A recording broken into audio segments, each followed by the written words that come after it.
تمہارا رب حیا کرنے والا، کرم فرمانے والا، زندہ اور کریم ہے۔ جب بندے اس کے سامنے ہاتھ پھیلا کے دعا مانگتے ہیں، اللہ تعالیٰ فرماتا ہے مجھے شرم آتی ہے ان کے اٹھے ہوئے ہاتھ خالی کیسے موڑو۔ جب انہوں نے توقع ہی میرے سے رکھی ہے تو اگر میں بھی نہیں دوں گا تو کون دے گا۔ ایک شخص مسجد نبوی کے کونے میں بیٹھ کے دعا مانگ رہا تھا، اور انداز دعا یہ تھا کہ اے اللہ، میں تجھ سے اس لیے مانگ رہا ہوں کہ تو میرا اللہ ہے، تیرے علاوہ کوئی اور ہے بھی تو نہیں جس کی چوکھٹ پہ جاؤ۔ آقا کریم نے ایک صحابی کو فرمایا وہ جو کونے میں دعا مانگ رہا ہے اسے جا کے بشارت دے دو کہ اللہ نے تمہاری دعا کو قبول فرمایا۔ تو جب بندے اس سے دعا مانگے تو وہ بندے کے اٹھے ہوئے ہاتھ خالی نہیں موڑتا۔ مرنے کے بعد اولاد کے ذمے جو والدین کے حقوق ہیں وہ ختم نہیں ہو جاتے، بلکہ حدیث میں آتا ہے 4 حق ایسے ہیں جو مرنے کے بعد بھی اولاد کے ذمے باقی رہتے ہیں۔ اس میں ایک نماز جنازہ، تجہیز و تکفین اور تدفین اس کے اندر شامل ہیں۔ دوسرا حق استغفار، ان کے لیے بخشش اور مغفرت کی دعائیں مانگتے رہنا۔ تیسرا حق انجاز الوعد، انہوں نے زندگی میں جو وعدے کیے ہوئے تھے ان کو پورا کرنا۔ اور چوتھا حق باپ ہے تو اس کے دوستوں کے ساتھ، ماں ہے تو اس کی سہیلیوں کے ساتھ، باپ کے بھائیوں کے ساتھ، بہنوں کے ساتھ، ماں کے رشتہ داروں کے ساتھ حسن سلوک کرنا۔ یہ 4 حق ایسے ہیں جو مرنے کے بعد بھی اولاد کے ذمے باقی رہتے ہیں۔ اب جب جنازے کے لیے لوگ کھڑے ہوتے ہیں تو کتنے لوگ ایسے ہوتے ہیں کہ جو نماز جنازہ کے طریقے سے، نماز جنازہ کی دعاؤں سے بھی آشنائی نہیں رکھتے، اور وہ صرف رسم اور دکھاوے کے لیے پیچھے صفوں میں کھڑے ہوتے ہیں۔ تو جب کبھی ان کے اپنے والدین فوت ہوتے ہیں تو پھر انہیں اچانک راتوں رات جنازہ کی دعا آ تو نہیں جاتی، پھر وہ یہ زیادتی اپنے ماں باپ کے ساتھ بھی کرتے ہیں کہ وہ اپنے ماں باپ کے جنازے میں بھی محض رسم کے طور پہ لوگوں کو دکھانے کے لیے کھڑے ہوتے ہیں۔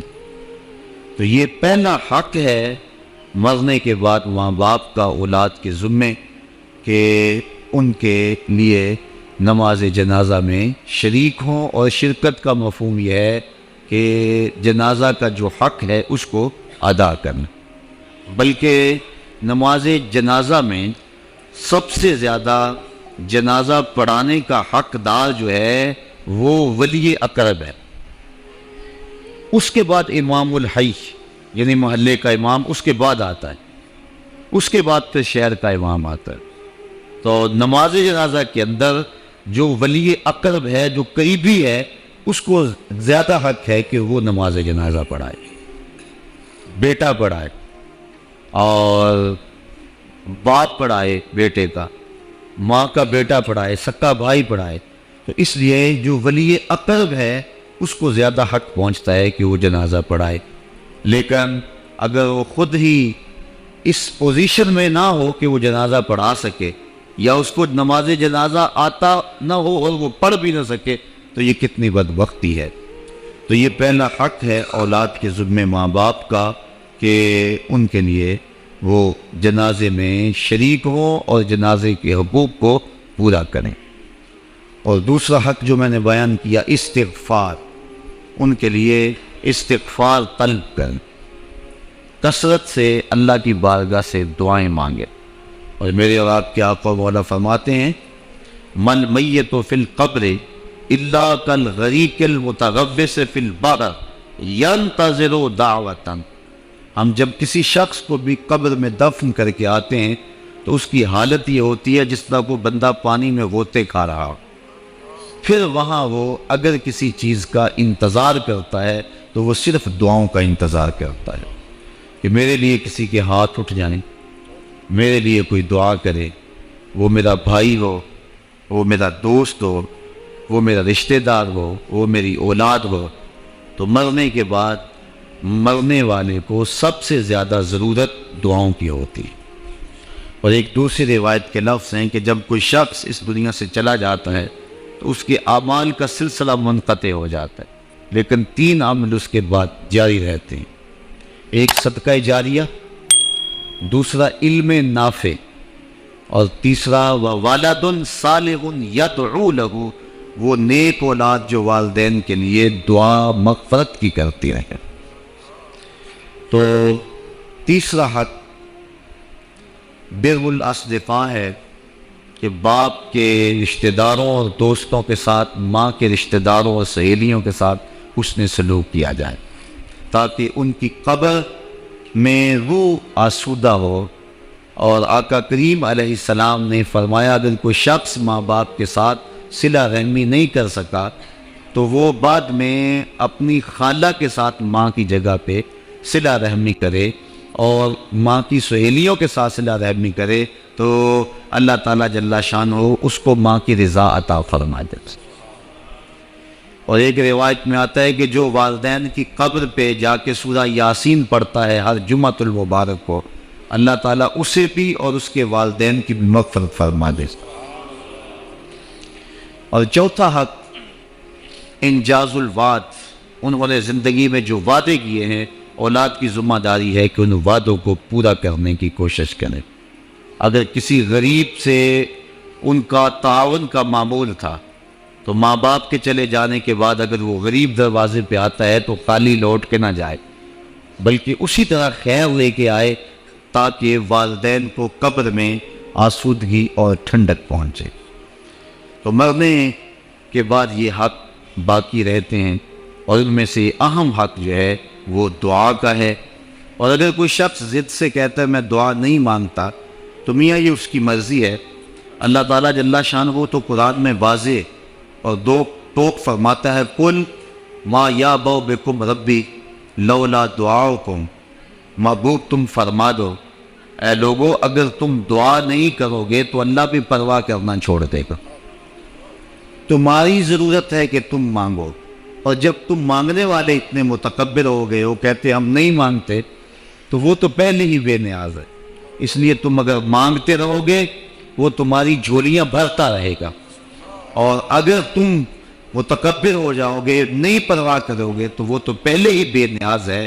مانگنا تمہاری ضرورت ہے، اس کی ضرورت نہیں ہے کہ وہ تمہیں دے، لہٰذا تم اس کو اس سے طلب کرتے رہو، جھولی پھیلا پھیلا کے مانگتے رہو، وہ تمہاری جھولیاں بھرتا رہے گا۔ تو پہلا حق جو ہے وہ پہلا مقصد ہماری ایسی تقاریب کے انعقاد کا دعائے مغفرت ہے۔ دوسرا مقصد ہماری اس قبیل کی تقریبات کا پسماندگان سے اظہار تعزیت ہے، چونکہ اگر دعا ہی مقصد ہو تو دعا تو گھر بیٹھے بھی ہم کر سکتے تھے۔ اتنے طویل ترین سفر کر کے آج ہر بندہ مصروف ہے، اپنی گوناگوں مصروفیات سے وقت نکال کر آپ یہاں آئے ہیں۔ اگر صرف دعا ہی مقصد ہے تو دعا تو آپ گھر بیٹھے بھی کر سکتے تھے۔ میں بھی اتنی دور سے آیا ہوں، وہاں ہاتھ اٹھا کے دعا کر دیتا، کافی ہو جاتا، لیکن یہاں آنے کا دوسرا مقصد پسماندگان سے ان کے دکھ میں شریک ہونا ہے اور ان سے اظہار تعزیت و محبت کرنا ہے، اور یہ حضور کے عمل اور حضور کے طریقے سے ثابت ہے۔ حضرت ماعز ابن مالک رضی اللہ تعالی عنہ حضور کی خدمت میں جب حاضر ہوئے اور ایک حد کے لیے اپنے آپ کو خود پیش کیا، عرض کی حضور مجھے پاک کر دیجیے۔ میرے آقا کریم نے فرمایا جاؤ اللہ سے معافی مانگو، وہ تمہارے گناہ معاف کر دے گا۔ وہ گئے، معافی مانگی، لیکن بے چینی اور اضطراب ایسا تھا، پھر پلٹ کے آ گئے۔ پھر عرض کی حضور مجھے پاک کر دیجیے، طہرنی یا رسول اللہ صلی اللہ علیہ وسلم۔ حضور نے فرمایا جاؤ نا معافی مانگو اللہ سے، اللہ تمہیں معاف کر دے گا۔ وہ گئے، معافی مانگی، پھر پلٹ آئے اور عرض کی طہرنی، حضور مجھے پاک کر دیجیے۔ قال فیما اطہرک، کہا کس جرم سے پاک کروں؟ بار بار آ جاتے ہو، تمہیں کہا ہے کہ جاؤ اللہ سے معافی مانگو تمہیں معاف کر دیا جائے گا، لیکن تم پھر پلٹ آتے ہو۔ قال من الزنا، عرض کی حضور مجھ سے زنا سرزد ہو گیا ہوں میں شادی شدہ، اور شادی شدہ زانی کی جو سزا ہے وہ کڑی بھی ہے، میرے علم میں ہے کہ اسے سنسار کر دیا جائے، وہ دھرتی پہ جینے کے قابل نہیں ہے، لیکن اس کے باوجود میں اقرار کرتا ہوں تاکہ جو آخرت کی سزا ہے اس کے مقابلے میں یہ دنیا کی سزا کچھ بھی نہیں ہے۔ آخرت کی سزا بڑی سخت اور کڑی ہے۔ آقا کریم نے ایک دن حضرت جبریل امین سے پوچھا مجھے جہنم کے عذابوں کا تذکرہ سناؤ، تو انہوں نے عرض کی حضور اخف العذاب، سب سے خفیف اور ہلکا عذاب یہ ہوگا کہ جہنمی کے پاؤں میں آگ کا جوتا رکھا جائے گا، پورا باقی بدن سلامت ہوگا، صرف پاؤں میں آگ کے جوتے رکھے جائیں گے۔ یاغلی منہما دماغہ، جوتے پاؤں میں ہوں گے لیکن اس کی حدت، تپش اور گرمی سے دماغ پگھل کے ناک اور کانوں کے راستے سے باہر آ جائے گا۔ یہ سب سے ہلکے عذاب کی کیفیت ہے، اور جو سخت عذاب ہیں الیاذ باللہ۔ تو عرض کی حضور میں آخرت کے عذاب سے اس دنیا کے دکھ کو ترجیح دیتا ہوں، تو میں خود اقرار کرتا ہوں میرے اوپر حد شرعی نافذ کر دیجئے تاکہ میں پاک ہو جاؤں۔ آقا کریم نے فرمایا کہ انہوں نے نشہ تو نہیں کیا ہوا؟ ایک صاحب اٹھے منہ سونگا، عرض کی نہیں حضور ایسی کوئی کیفیت نہیں۔ پھر فرمایا کہ اس کا توازن عقلی تو ٹھیک ہے، اتنی بڑی سزا اس جرم کے یہ بار بار اقرار کیے جا رہا ہے؟ تو صحابہ نے عرض کی حضور صحیح الحواس ہیں، اور اتنے میں وہ 4-5 مرتبہ اپنے اس جرم کا اقرار کر چکے، اب گواہ کی کوئی ضرورت نہیں تھی، جب وہ خود اقراری تھے تو آقا کریم نے فرمایا کو سنسار کر دو۔ مائز ابن مالک اسلمی کو پتھر مار مار کے سنسار کیا جا رہا ہے۔ یہ مسلم کتاب الحدود کی روایت ہے، اور ایک روایت کے لفظ ہیں جب ان کو سنسار کیا جا رہا تھا حضور مسجد نبوی میں کبھی کھڑے ہو جاتے تھے کبھی بیٹھ جاتے تھے، آنکھوں میں آنسو تھے، بدن پہ لرزہ تھا۔ کسی نے کہا بندہ نواز خود ہی حکم دیا ہے اور خود ہی رو رہے ہو؟ کہا وہ میرا عدل تھا، یہ میری محبت ہے۔ مبتلائے درد ہو کوئی عذب روتی ہے آنکھ، کس قدر ہم درد سارے جسم کی ہوتی ہے آنکھ۔ تو جب مائز ابن مالک اسلمی کو سنسار کر دیا گیا تو حضور ان کے جنازے کے لیے خود گئے۔ کسی کی زبان سے نکلا لو مائز نے زنا کیا تھا، میرے آقا کے چہرے پہ غصے کے آثار ظاہر ہوئے۔ میں خبردار اگر کسی نے میرے مائز پہ بات کی، اگر اس نے زنا کیا تھا تو میں نے پتھر نہیں مروائے۔ میرے مائز نے ایسی سچی توبہ کی ہے، اگر روئے زمین کے تمام لوگوں میں اسے تقسیم کر دیا جائے لَکَفَاهُمْ، سب کی مغفرت ہو جائے۔ یعنی اپنے آپ کو خود پیش کیا ہے، اور جب کوئی شخص حد شرعی اپنے اوپر قبول کر لیتا ہے بخوشی، تو وہ ایسے ہوتا ہے جس طرح ابھی ماں کے پیٹ سے اس نے جنم لیا ہو۔ تو فرمایا اگر اس کی توبہ تمام روئے زمین کے مسلمانوں میں تقسیم کر دی جائے لَکَفَاهُمْ، تو ان کے لیے کافی ہو جائے۔ اب حضرت مائز ابن مالک اسلمی تدفین ان کی کر دی گئی۔ ان کی وفات کا دوسرا دن تھا یا ان کی وفات کا تیسرا دن، صحابہ کو شک تھا کہ دوسرا ہے یا تیسرا۔ حضور علیہ السلام راوی شک سے بیان کرتا ہے، اور ہمیں شک کا فائدہ مل گیا، تو حضور ان کے ہاتھ تشریف لے گئے۔ وَهُمْ جُلُوسٌ، جب حضور گئے تو صحابہ بیٹھے ہوئے تھے، اور آقا کریم نے جا کے فرمایا کہ استغفروا لماعز، اپنے بھائی مائز کے لیے استغفار کرو، اس کے لیے بخشش کی دعا کرو۔ اور یہی ہم کرتے ہیں کہ لوگ بیٹھے ہوتے ہیں، ہم جا کہتے ہیں کہ استغفار پڑھو، دعا کرو، فاتحہ پڑھو۔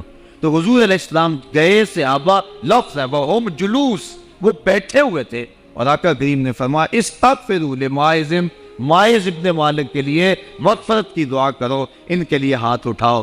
صحابہ نے حضور کی معیت میں ان کے لیے استغفار کیا اور مغفرت کی دعا کی۔ اب سوال یہ ہے کہ اگر دعا ہی مقصود تھا تو دعا تو مسجد نبوی میں بھی ہو سکتی تھی، حجرہ عائشہ میں بھی ہو سکتی تھی، ستون تہجد کے پاس بھی ہو سکتی تھی۔ دعا نماز جنازہ خود دعا ہے، پھر میرے آقا فرما چکے ہیں اس کی توبہ تو اوروں میں بانٹی جائے تو ان کی بھی مغفرت ہو جائے۔ پھر حضور ان کے ہاں کیوں گئے؟ اس لیے کہ ان کے پسماندگان سے تعزیت کرنی تھی، اور جن کے گھر حضور گئے ہوں گے کوئی دکھ رہا ہوگا۔ وہ کیا کسی نے کہا تھا کہ یہ الگ بات ہے کہ تم آئے ہو تو کوئی نہیں، یہ الگ بات ہے کہ تم آئے ہو تو کوئی نہیں، ورنہ درد تو یہاں ہزار رہتے۔ تو جس گھر میں حضور چلے گئے ہوں گے وہاں کوئی دکھ تو نہیں رہا ہوگا، وہاں تو سکھوں کے سویرے ہو گئے۔ انہیں تو خوشی ہوگی کہ آج آقا کے قدم ہمارے گھر آئے۔ ایسے دکھاں تو سکھ واری، ایسے دکھ اور جن پر سکھ بھی قربان کر دیں، تو حضور ان کے گھر جا کے جو مغفرت کی دعا کی ہے، تو یہ ہمارے لیے ضابطہ اور عمل چھوڑا کہ مرنے والوں کے پسماندگان سے جا کے تعزیت کرنا حضور کی سنت اور حضور کا طریقہ بن جائے۔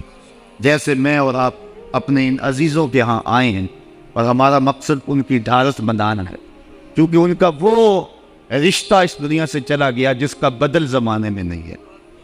اللہ تعالیٰ جل شانہ نے ایسا رشتہ ماں کی صورت میں پیدا کیا ہے، جنت کی چھاؤں کا دنیا کے اوپر روپ ہے ماں کی ذات، جنت کی گھنی چھاں ہے ماں کا وجود، اور اللہ نے اپنی رحمتوں کو اگر کوئی صورت دی ہے تو وہ ماں کا روپ ہے، اور ماں کے سینے میں وہ تڑپتی ہوئی ممتا اور محبت کے وہ پگھلتے ہوئے جذبات رکھے گئے ہیں کہ دنیا پر ماں کے پیار کا بدل نہیں ہے۔ میں کہا کرتا ہوں آج کوئی شے بھی خریدنے نکلیں تو آپ وثوق سے نہیں کہہ سکتے یہ خالص ہے، ہر شے 2 نمبر دستیاب ہے، ہر شے میں ملاوٹ ہے، لیکن ایک چیز آج بھی ملاوٹ سے پاک ہے اور وہ ماں کا پیار ہے۔ ماں کی محبت آج بھی کھری ہے اور آج بھی اس میں کوئی ملاوٹ نہیں ہوئی۔ بچہ بوڑھا بھی ہو جائے لیکن ماں کے لیے وہ بچہ ہوتا ہے، ماں کی دعائیں اسی طرح اس کے لیے ہوتی ہیں، اور بچہ آغوش مادر میں آ کر پھر طفل سادہ رہ جاتا ہے۔ یہ ماں کا پیار اور ماں کی محبتیں۔ ایک شاعر نے ماں کی محبت کا نقشہ کھینچتے ہوئے کیا خوبصورت بات کہی، وہ کہتا ہے مدت ہوئی میری ماں نہیں سوئی تابش، میں نے ایک بار کہا تھا مجھے رات کو ڈر لگتا ہے۔ کہا سحری کے وقت میں نے ایک بار اٹھ کے رات کو چونک کر کہا تھا مجھے رات کو ڈر لگتا ہے۔ مدت ہو گئی اس بات کو، یہ قصہ پرانا ہو گیا ہوا ہے، مجھے بھی بھول گیا ہوا ہے، لیکن میری ماں رات کو نہیں سوتی، میرے بیٹے کو کہیں ڈر نہ لگ رہا۔ یہ ماں کے پیار کا روپ ہے۔ علامہ اقبال جب ان کی والدہ انتقال کر گئیں تو وہ دیار غیر میں تھے، تو اس وقت انہوں نے ایک طویل مرثیہ لکھا اپنی ماں کی یاد میں، جو آج بھی کلیات اقبال اردو مجموعہ میں ہے، جس کا عنوان ہے والدہ مرحومہ کی یاد میں۔ اس کے اندر لکھتے ہیں اب وطن میں ہوگا کس کو میرا انتظار، وطن میں ہوگا اب کس کو میرا انتظار، کون میرا خط نہ آنے سے رہے گا بے قرار، آرزو لے کر تیری خاک مرکت پہ آؤں گا، اب دعائے نیم شب میں کس کو میں یاد آؤں گا۔ کون پچھلے پیر اٹھ کے دعا کرے؟ آج ایک سے کہنا پڑتا نا جناب دعا کہو نا، مولوی صاحب سے بھی عرض کرنا پڑتا حضور دعا میں یاد رکھ، پیر صاحب سے گزارش کرنا پڑتی ہے جناب مجھے دودھ راتوں میں اور چاندنی راتوں میں مجھے یاد رکھنا، حاجی کو وہ تمیر کو کہنا پڑتا جناب دیار حرم میں جا رہے ہو اور دیار حبیب پہ جا رہے ہو، وہاں مجھے دعاؤں میں یاد رکھنا، سین حرم میں بھی اور جالی کے سامنے بھی، ہر ایک کو کہنا پڑتا ہے کہ مجھے دعاؤں میں یاد رکھنا۔ کبھی ماں کو بھی کہنا پڑا ہے کہ امی دعاؤں میں یاد رکھنا۔ ماں کے ہاتھ ویسے اٹھے رہتے ہیں، اور جب ماں کے ہاتھ اٹھ جائیں اجابت کے سارے دروازے کھل جاتے۔ میں نے پڑھا کتب حدیث میں جو دعائیں رد نہیں ہوتی ان میں سے ایک ماں کی دعا ہے، جب ماں ہاتھ اٹھا دے تو جنت کے سارے دروازے کھل جاتے ہیں، اور یہ لازمی نہیں ہے کہ ماں رابعہ بصریہ ہو تو پھر ہی اس کی دعا قبول ہوتی ہے۔ اپلے تھاپتی ہوئی ماں اور لیپا پوتی کرتی ہوئی ماں جو ہے وہ مٹی سے بھرے ہوئے ہاتھ اٹھا دے تو اللہ ان ہاتھوں کو بھی خالی نہیں موڑتا۔ ماں جب بولتی ہے تو اس کے لہجے میں جبریل بولتا ہے، ماں جب مسکراتی ہے لگتا ہے جنت کی ساری کلیاں کھل اٹھی ہیں۔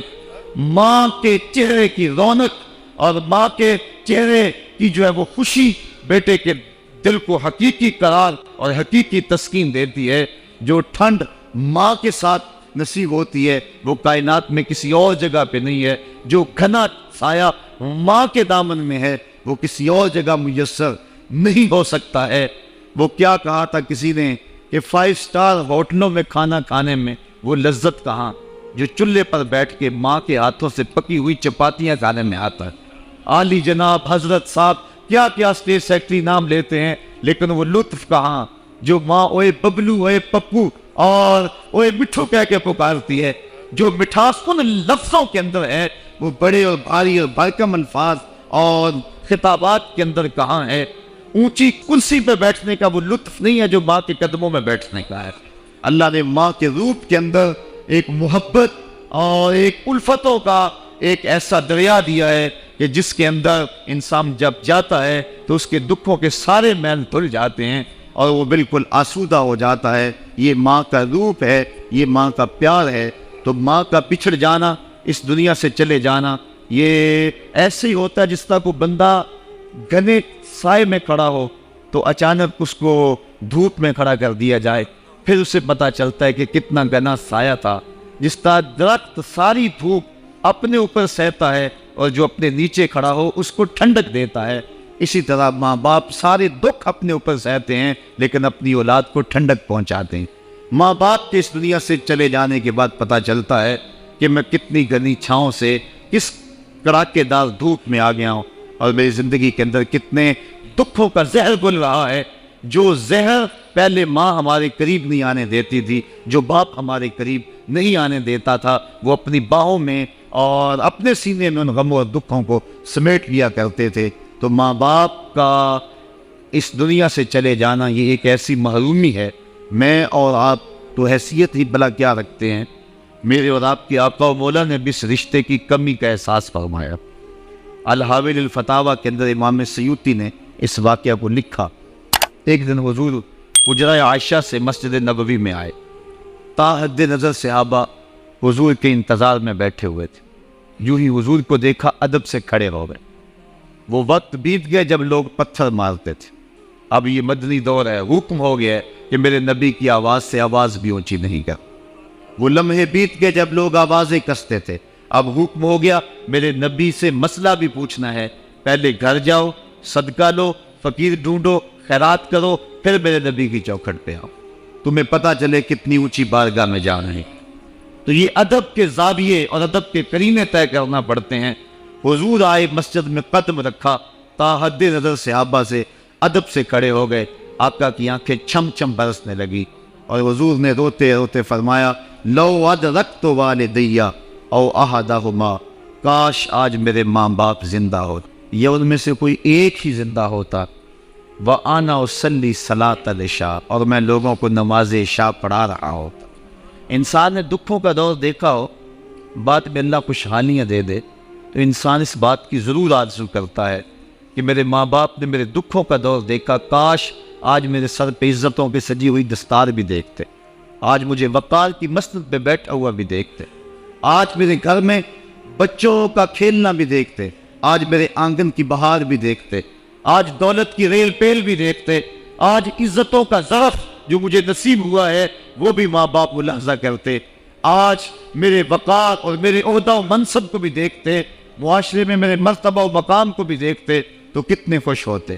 جب اللہ کسی کو دولت دیتا ہے, عزت دیتا ہے, شہرت دیتا ہے, تو جلنے والوں کی ایک طویل فہرست ہوتی ہے اور پیار کرنے والے بڑے تھوڑے ہوتے ہیں, لیکن ماں باپ بھی لوس محبت کرنے والے ہوتے ہیں.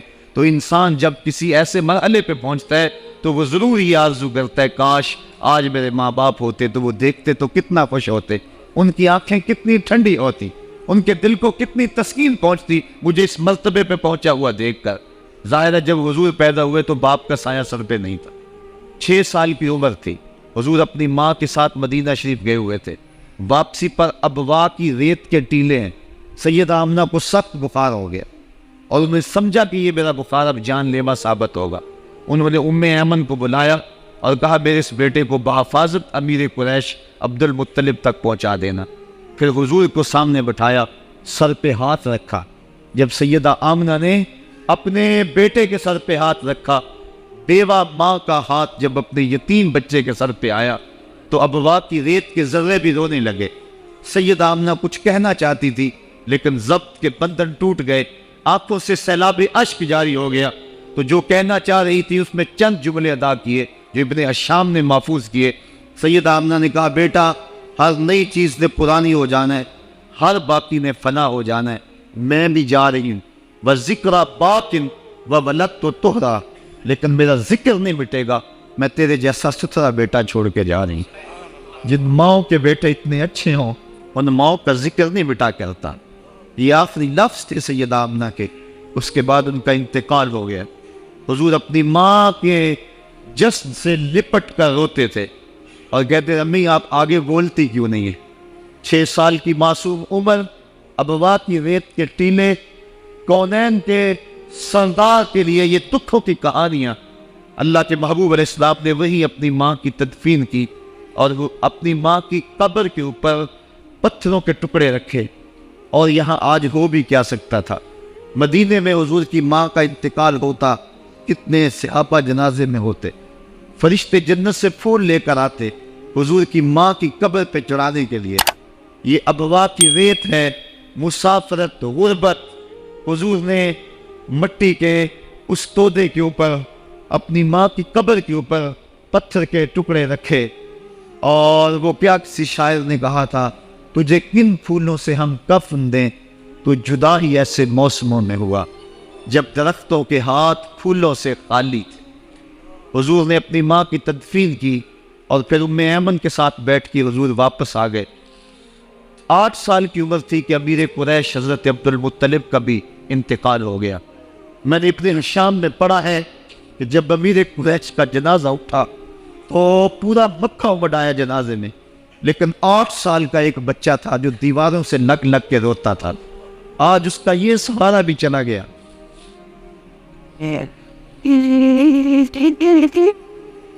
8 سال کی عمر میں حضرت عبد المطلب کا بھی انتقال ہوا۔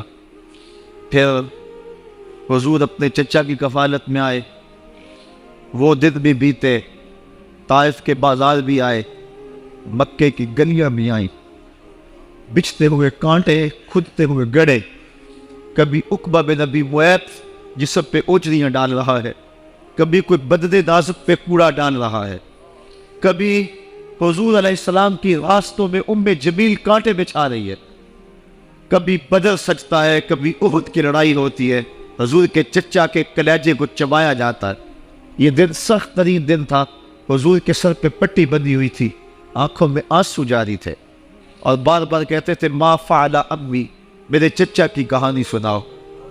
تو بڑے مشکل اور زہرہ گداز حالات پیش آئے، لیکن آج حضور حجرہ عائشہ سے نکلے، تا حد نظر صحابہ ادب سے کھڑے ہو گئے، آقا کی نظر پلٹ کے پیچھے چلی گئی، ابوا میں جا کے رکی، اور میرے آقا کی آنکھوں سے آنسو ٹپکنے لگے، اور فرمایا کاش آج میری ماں زندہ ہوتی، وَأَنَا أُصَلِّي صَلَاةَ الْعِشَاء، اور میں لوگوں کو نماز عشاء پڑھا رہا ہوتا، وَأَقْرَأُ فِيهَا بِفَاتِحَةِ الْكِتَابِ، اور اس میں سورہ فاتحہ کی تلاوت کر رہا ہوتا، پھر میری ماں کو میرے ساتھ کوئی کام یاد آ جاتا، وہ دروازے پر آتی، چلمن سرکاتی، اور اپنے میٹھے اور مد بھرے لہجے میں مجھے بیٹا محمد کہہ کے آواز دیتی، فرمائے لوگوں میں اپنی نماز کو چھوڑ کے پہلے ماں کی بات کو سنا۔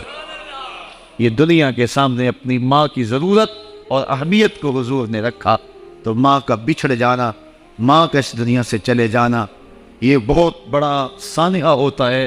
تو اس موقع کے اوپر پسماندگان کی ڈھارس بنانے کے لیے، ان سے تعزیت کرنے کے لیے، اظہار محبت کرنے کے لیے ہمارا یہاں آنا یہ دوسرا مقصد ہے اس تقریب کے منعقد کرنے کا۔ تیسرا مقصد ایسی محافل کے منعقد کرنے کا کیا ہے؟ پہلا مقصد تو دعائے مغفرت ہے مرنے والوں کے لیے، دوسرا مقصد پسماندگان سے تعزیت کرنا ہے، اور تیسرا مقصد ہم کبھی نہ بھول پائیں وہ یہ ہے کہ ہم اپنے لیے عبرت کا سامان لینا۔ آج کوئی قبر میں ہے اور ہم جمع ہو رہے، کل ہم قبر میں ہوں گے اور ہمارے لیے کوئی اور جمع ہو رہا۔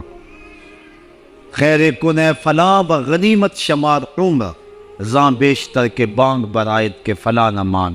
شیخ سعدی فرماتے ہیں اے فلاں بلائی کر لے، اچھائیاں کر لے، اس عمر کے ایک ایک لمحے کو غنیمت سمجھ لے، اس سے قبل کی آواز آئے کہ فلاں نہیں رہا، تو اپنی زندگی کو پہلے ہی اعمال کا حسن دے لے۔ تو یہ وقت میرے اور آپ کے اوپر آنے والا ہے کہ ہمارے لیے بھی لوگ جمع ہو رہے ہیں، ہم قبر میں اب تنہائیوں اور قبر کی پہنائیوں میں موجود ہوں گے، اور لوگ ہمارے لیے جمع ہو رہے ہوں گے، قبل اس سے کہ وہ وقت آئے کوئی حجت باقی نہ رہے۔ مجھے اور آپ کو اپنے اعمال کی اصلاح کر لینی چاہیے۔ امام غزالی نے ایک بڑی خوبصورت بات لکھی. آپ فرماتے ہیں اللہ نے مرنے والوں کے ذریعے سے جو باقی زندہ بچ گئے ہیں ان احسان کیا ہے. عرض کی گئی احسان کیسے؟ وہ تو دکھوں میں مبتلا ہیں. جن کا بھائی چلا گیا ان کا کلیجہ پھٹ رہا ہے، جن کا باپ چلا گیا ان کی دنیا اندھیر ہو گئی، جن کی ماں چلی گئی ان کے سامنے روشنی کا کوئی حوالہ نہیں رہا، جس کا بیٹا چلا گیا اس کی کمر ٹوٹ گئی، جس کا بھائی چلا گیا اس کے بازو ٹوٹ گئے. اور تم کہتے ہو اللہ نے مرنے والوں کے ذریعے سے جو باقی پسماندگان ہیں ان پر احسان کیا. یہ احسان کیسے ہے؟ امام غزالی فرماتے ہیں احسان اس معنی میں ہے کہ اللہ نے مرنے والے کی موت کو ان باقیوں کے لیے عبرت کا نشان بنایا ہے. اگر اس کی موت ان کے لیے عبرت بنا دی جاتی تو یہ کیا کرتا؟ تو اللہ تعالیٰ نے گویا ان کی موت سے اس کو ایک اور موقع سنبھلنے کا دیا ہے کہ وہ لوگوں کی، عزیزوں کی، رشتہ داروں کی موت کو دیکھ کر اپنی زندگی کی راہوں کو ٹھیک کر لیں. یہ جو مرنے والے ہیں یہ ہمارے لیے پیغام ہے موت کا، اور ہم ان سے دیکھ کر اپنی زندگی ٹھیک کر سکتے ہیں. حضرت یعقوب علیہ السلام جلیل القدر نبی گزرے ہیں، بنی اسرائیل کے مقتدا اور امام نبی. آپ نے حضرت اسرائیل سے وعدہ لیا ہوا تھا کہ میری روح قبض کرنے کے لیے اچانک نہیں آنا، بلکہ پہلے کو قاصد یا پیغام بھیج دینا تاکہ میں موت کی تیاری کروں. کیونکہ اچانک موت سے حضور نے بھی پناہ مانگی. اللہم انی اعوذ بک من الموت الفجات، اے اللہ اچانک موت سے تیری پناہ چاہتا ہوں. تو حضرت اسرائیل علیہ السلام سے وعدہ لیا تھا حضرت یعقوب علیہ السلام نے کہ قبض روح کے لیے اچانک نہیں آنا، پہلے کو قاصد یا پیغام بھیج دینا. انہوں نے وعدہ کیا تھا، نبی تھے، ان سے وعدہ انہوں نے کر لیا. کافی مدت گزری تو حضرت اسرائیل آ گئے. پوچھا کدھر آئے ہو؟ کہا قبض روح کے لیے آئے ہو. کہا تم نے تو وعدہ کیا تھا پہلے کو قاصد یا پیغام بھیجوں گا، تم نے نہ کو قاصد بھیجا اور پیغام بھیجا اور قبض روح کے لیے آ گئے. حضرت اسرائیل نے عرض کی حضور میں نے تو کئی قاصد بھیجے تھے. فرمایا میرے پاس تو ایک بھی نہیں آیا. کہا حضرت آپ کے سامنے کتنے لوگوں کی موت واقع ہوئی، یہ میرا قاصد نہیں تھا تو اور کیا تھا. آپ کی داڑھی میں سفید بال آ گئے، یہ میرا قاصد نہیں تھا تو اور کیا تھا. آپ کی آنکھوں میں سفیدی اتر آئی، یہ میرا قاصد نہیں تھا تو اور کیا تھا. آنکھوں میں سفیدی کا آ جانا، بالوں میں سفیدی کا آ جانا، کمر میں خم آ جانا، اٹھتے ہوئے جنازے، پھیلی ہوئی قبریں، یہ پیغام ہے، قاصد ہے موت کا.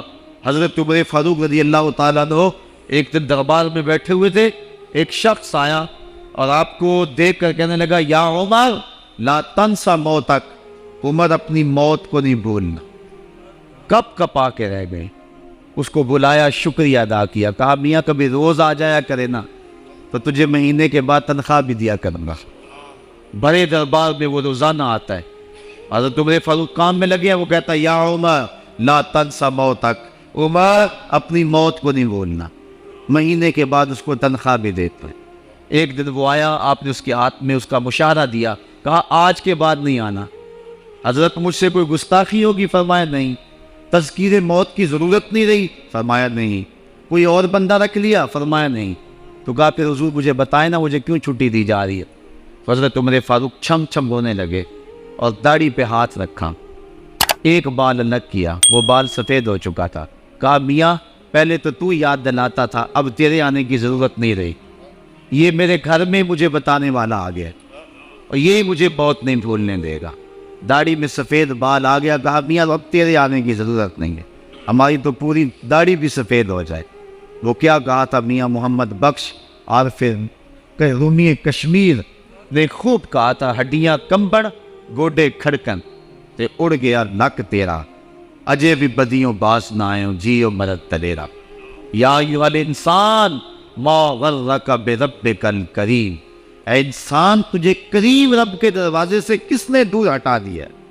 الذی خلقک فسواک فعدلک فی ای صورت ما شاء رکبک، جس نے تجھے پیدا کیا، تیرے اعضاء کو توازن دیا، تجھے حسن اور جوانی بخشی، تجھے چلنے کا سلیقہ دیا، تجھے بولنے کا طریقہ دیا، تجھے سوچنے کے لیے دماغ دیا، تجھے سماعتوں کے پردے دیے. آج شیروں کو تو نچا لیتا ہے، ہاتھیوں کو تو بٹھا لیتا ہے. اے انسان ذرا غور تو کر، اس رب کا شکر کر، کیوں بھول گیا اس رب کو جس نے تجھے پیدا کیا؟ اگر تجھے پیدا ہی نہ کرتا تو کیا کرتا؟ پھر پیدا کر کے چھوڑ دیتا تجھے، اگلا تیری ذمہ داری اپنے ذمہ کرم پہ نہ لیتا تو بچا تجھے گرمی کی سختی سے کون بچاتا؟ تجھے ٹھٹرتی ہوئی سردی سے کون بچاتا؟ ماں کے سینے میں تیرا پیار نہ ڈالتا، ممتا اس ماں کے سینے میں نہ ڈالتا، تجھے گندگی میں لتھڑے ہوئے کو کون اٹھاتا؟ لیکن اس نے پیار ڈالا ماں کے سینے میں، جس نے تجھے پہلے چوما پھر اس نے تجھے دھویا۔ انسان غور تو کر، ماں غرک بربک الکریم، اس رب کو بھول گیا ہے الذی خلقک کا جس نے تجھے پیدا کیا۔ ماں نے بیٹے کو پیدا نہیں کیا، جنم دیا ہے، لیکن اتنے احسان ہیں کہ ساری زندگی بھی انسان ماں باپ کا حق نہیں ادا کر سکتا۔ جس ماں نے جنم دیا ہے اس کے حق نہیں ادا ہو سکتے، تو جس رب نے تخلیق کیا ہے اس کے حق کیسے ادا ہو؟ اس لیے کہ انسان ذرا غور تو کر، اس نے تجھے پیدا کیا تو بھول گیا اس رب کو؟ اپنے ذرا ماضی کو دیکھ کہ تو کہاں سے کہاں پہنچا۔ تیری زبان میں، تیرے منہ میں زبان کا لوتھڑا تھا، بولنے کا سلیقہ نہیں تھا، کس نے اس کو لفظوں کی حرمت سے آشنا کیا؟ تیرے کانوں میں پردے تھے لیکن سمجھنے کا طریقہ نہیں تھا، لیکن کس نے تیری سماعتوں کو شعور بخشا؟ کس نے تجھے چلنا سکھایا؟ کس نے تجھے بولنا سکھایا؟ کس نے تیری چھاتی میں زور رکھا؟ آج تو کڑیل جوان ہے، آج دولت کے انبار تیرے پاس ہے، آج تو چودھری ہے، آج تو خان صاحب ہے، آج تو بہت بڑا عالم ہے، آج تو مفتی ہے، آج تو پیر ہے، آج تو منسٹر ہے، آج تو ناظم ہے، آج دنیا تیری بات گزار ہے، آج تیرے دماغ میں وہ قوت رکھ دی گئی کہ دنیا کو تو انگلیوں پہ نچا رہا ہے۔ ذرا پلٹ کے دیکھنا پیچھے، ذرا پیچھے لوٹ کے تو دیکھ، تو چار پائی کے سہارے بھی چلنا نہیں جانتا تھا، پھر تجھے چار پائی سے چلنا سکھایا، پھر تجھے چلنا، اور چلتا تھا 2 قدم تو گر پڑتا تھا۔ ذرا ماضی کی طرف پلٹ کے دیکھ، اور تو بھول گیا رب کو جس نے تجھے اتنا کچھ دیا۔ چل ماضی کی طرف پلٹ کے نہیں دیکھنا، مستقبل کی طرف ہی جھانک کے دیکھ لے۔ ایک وقت پھر دوبارہ تیرے اوپر ایسا آئے گا، پھر تیری بولتی بند ہو جائے گی، پھر تیرا چلنا بند ہو جائے گا، چار پائی سے لگ گیا، مورے میں تکلیف ہو گئی، تو فانی زدہ ہو گیا۔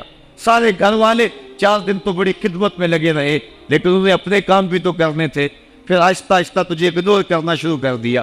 تو بھی اس بات کو سمجھنے لگا، پھر وہ وقت بھی آیا کہ تیری چار پائی کو اندر سے اٹھا کے برآمدے میں رکھ دیا کہ بابا کھانستا ہے، بچے ڈسٹرب ہوتے ہیں، جراثیم پھیلتے ہیں، اب نوکر تجھے روٹی دینے لگا۔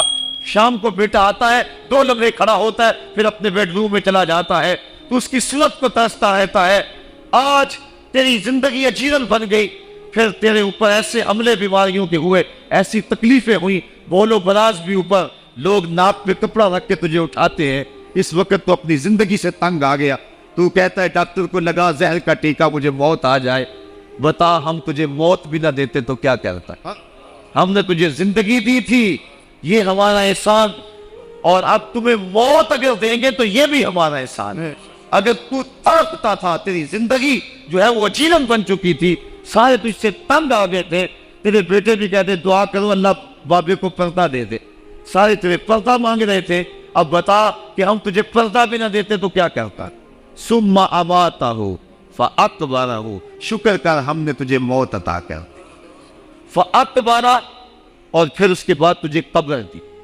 کتا بھی تو مرا تھا، گھسیٹ کے روڑی پہ ڈال دیا، بکری بھی تو مری تھی، گھسیٹ کے روڑی پہ ڈال دیا، تجھے بھی روڑی پہ ڈال دیا جاتا تو کیا تھا؟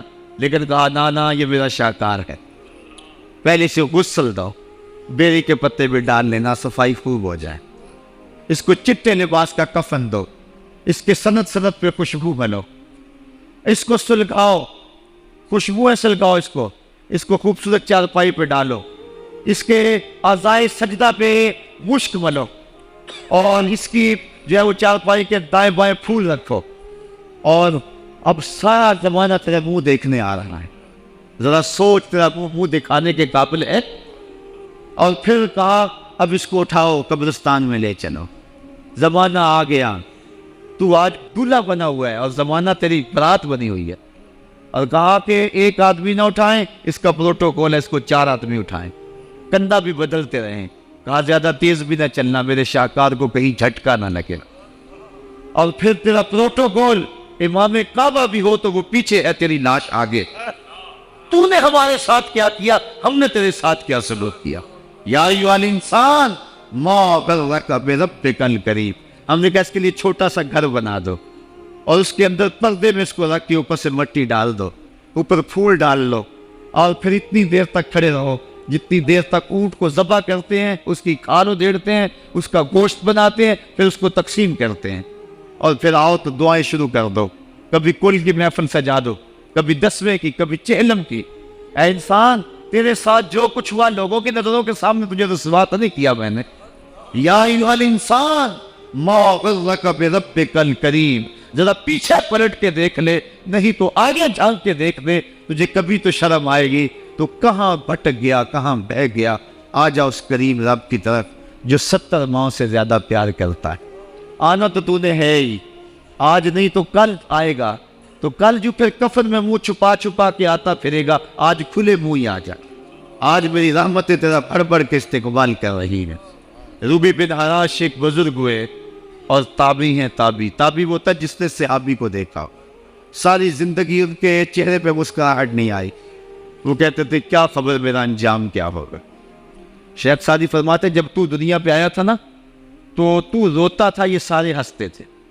بچہ جب پیدا ہوتا ہے تو اور اس کا رونا اس کی زندگی کی دلیل ہے، جب تک بچہ چیختا نہیں سارے پریشان ہوتے ہیں، آواز نہیں آ رہی، پتہ نہیں زندہ ہے کہ جو ہے وہ گوشت کا لوتھڑا ہے۔ جب بچہ چیختا سارے خوش ہو جاتے ہیں، مبارکیں دیتے ہیں، مٹھائیاں بانٹتے ہیں، تو اس کا رونا اس کی زندگی پہ دلیل۔ شیخ سعدی فرماتے ہیں جب تو آیا تھا تو روتا تھا، یہ ہنستے تھے، ایسے زندگی گزار تو ہنستا ہوا جائے، یہ روتے رہ جائے، یہ نہ ہو کہ روتا آیا تھا روتا ہی جانا پڑے تجھے۔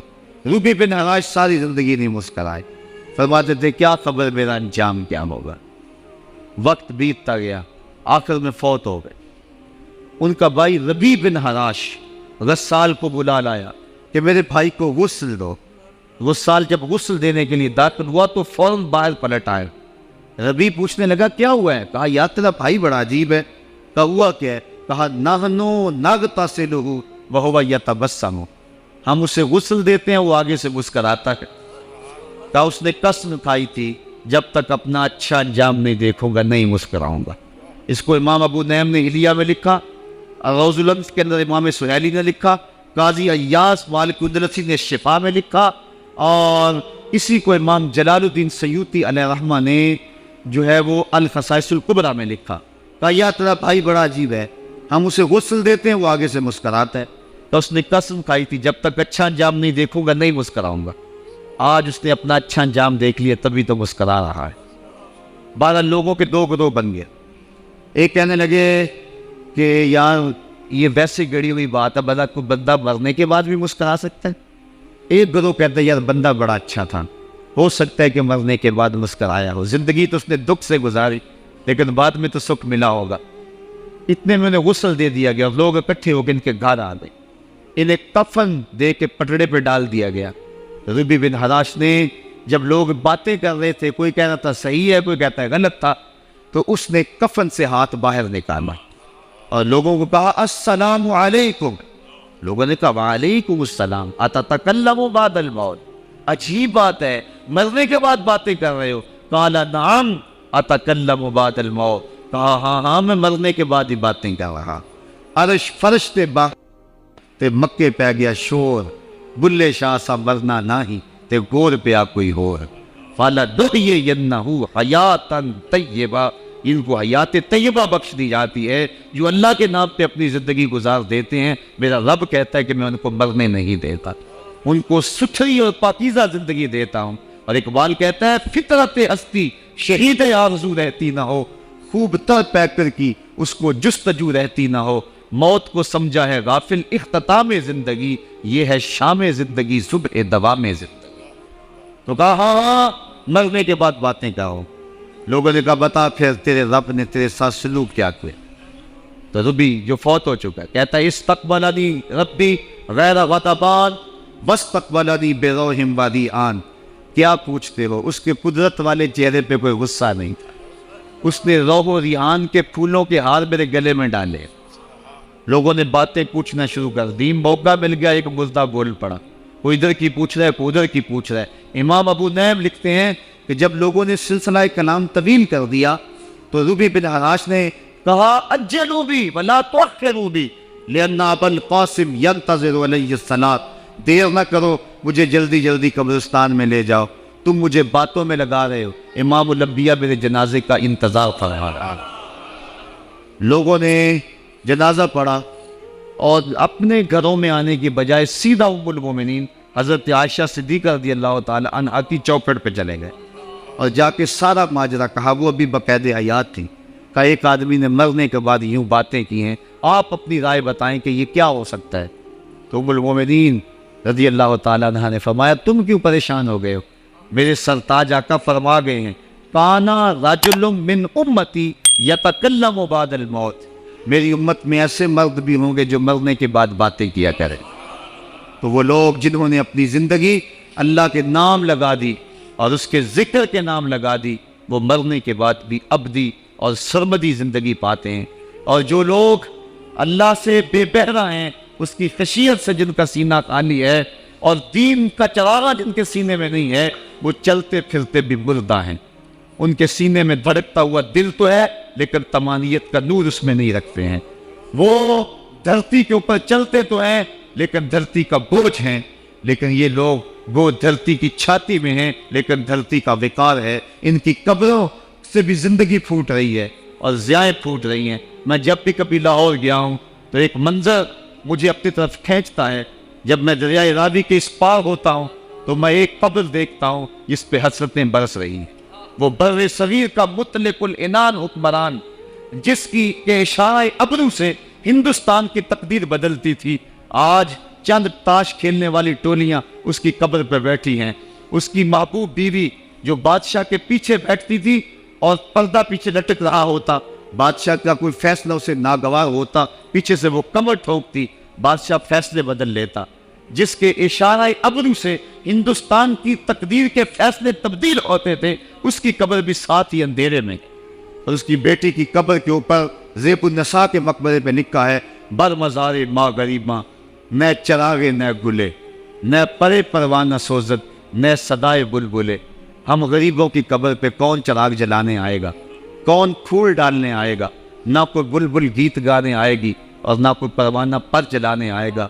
یہ وہ جو مطلق العنان تھے، یہ ان کی قبر کی کہانی سنائی۔ اور جب میں دریائے راوی کا کنارہ پار کرتا ہوں تو ایک لوح مزار وہ بھی ہے جہاں جلی حروف میں لکھا ہے گنج بخشے فیض عالم، مظہر نور خدا، ناک سارا پیر کامل، کامرانا رہنما۔ جب زندگی ایک طرح کی نہیں ہوتی تو پھر موت بھی ایک طرح کی نہیں ہوتی۔ جب دنیا پہ رہنے والے لوگ ایک طرح سے زندگی نہیں گزارتے تو ان کی برزخ بھی ایک طرح کی نہیں ہوتی۔ تو یہ ہیں وہ لوگ جن کی قبروں پہ آج بھی چراغاں ہیں، جن کے نام کا آج بھی تنتنا ہے۔ 1000 سال گزر گئے، ان کی نسبی اولاد تو کوئی نہیں ہے، انہوں نے شادی بھی نہیں کی تھی، لیکن اس کے باوجود دن کو چلے جاؤ، کڑکتی دوپہر کو چلے جاؤ، برستی بارش میں چلے جاؤ، لمبی رات کی تنہائی میں چلے جاؤ، موسم کی کسی بھی شدت میں چلے جاؤ، حکومتوں کے بدلتے ہوئے ماحول، مارشاء اللہ کی کیفیتیں، جس دور جس حالت میں مرضی جاؤ، آپ کو وہاں میلہ نظر آئے گا، وہاں ہجوم عاشقہ نظر آئے گا۔ ارے میں گسارو سویرے سویرے، خرابات کے گرد پھیرے بپھیرے، کبھی اس طرف بھی گزر کر تو دیکھو، بڑی رونقیں ہیں فقیروں کے ڈیرے۔ تو وہ لوگ جنہوں نے اپنی زندگی اپنے مالک کے نام گزاری، وہی زندہ ہیں، وہ سرمدی اور ابدی زندگی پائے ہوئے ہیں۔ صاحبو، اب میرے اور آپ کے پاس سانسوں کا موقع موجود ہے، ورنہ یہ سانسیں تیزی کے ساتھ پگھل رہی ہیں۔ میں کل امام راضی کو پڑھ رہا تھا، وہ کہتے ہیں، ایک بزرگ فرماتے ہیں مجھے سمجھ نہیں آ رہی تھی ان الانسان لفی خسر کی، کہ بے شک انسان گھاٹے میں ہے۔ تو میں سوچ رہا تھا کیسے گھاٹے میں ہے، تو کہا کہ مجھے سمجھ اس طرح آئی کہ میں بازار گیا، میں نے ایک شخص کو دیکھا جو پھٹے پہ برف رکھ کے بیچ رہا تھا، اور آواز کیا لگا رہا تھا، ارحمو ارحمو میں یذوب و راس مالہ، اور رحم کرو اس بندے پہ، اگر تم نے تھوڑی بھی دیر لگا دی اور میرے سے سودا نہ خریدا تو میرا جو راس المال ہے میرا وہ بھی لٹ جائے گا، کیونکہ برف تو میری پگھلی جا رہی ہے، اور اگر تم نے خرید لی میری برف تو میرے پیسے کھڑے ہو جائیں گے، اور اگر تم نے میری برف خریدنے میں دیر کر دی تو جو میں نے پیسے لگائے ہیں میرے وہ بھی پورے نہیں ہوئیں گے۔ تو وہ کہہ رہا تھا ارحمو میں یذوب راس مال ہی، وہ کہتے ہیں مجھے ان الانسان لفی خسر کی سمجھ نہیں آ رہی تھی، اس کے اس جملے کو سن کے سمجھ آ گئی کہ انسان جلدی جلدی اپنی سانسوں کو گنوا رہا ہے، اسے چاہیے کہ جلدی جلدی ان سانسوں سے کام لے لے، ورنہ یہ سانسوں کی برف پگھل جائے گی اور اس کی یہ پونجی بھی برباد ہو جائے گی۔ تو صاحبو، میں اور آپ لمحہ لمحہ موت کے قریب ہو رہے ہیں، لمحہ لمحہ موت کے قریب ہو گئے۔ آج میں دوپہر کو بیٹھا تھا تو وہ ایک شخص آ کے میاں صاحب کا شعر پڑھنے لگا، دیگر تے دن گیا محمد عورت نو ڈب جانا۔